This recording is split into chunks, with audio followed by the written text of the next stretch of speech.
But first tonight, Grand Central Terminal swarming with New York State troopers and members of the National Guard. It's part of Governor Hochul's new push to battle crime on the subways.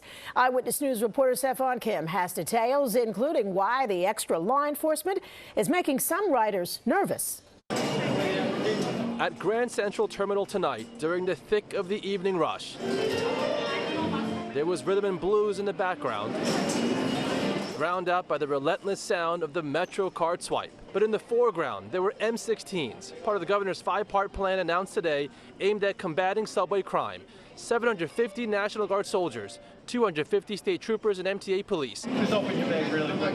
And more random bag checks. To those who are feeling anxious whenever they walk through those turnstiles, we will stop at nothing to keep you safe. Some riders, though, not sure if it'll have the intended effect. Wow, I didn't think it was at the point of National Guard needed. More nervous because I feel like it's more of a threat happening versus just the police. So I don't think the National Guard would be a good idea.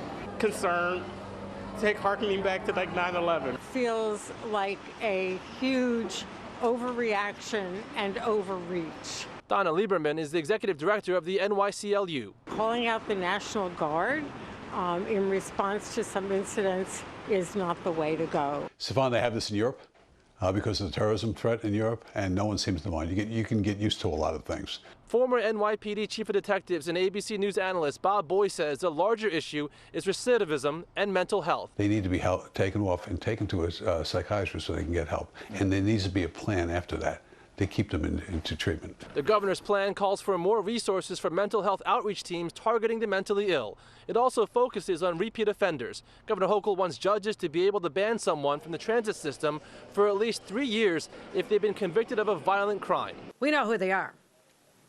They'll flag the criminal history at the time of arrest so it can be fully considered when decisions regarding charging and bail are made. Why are we arresting people 100 times?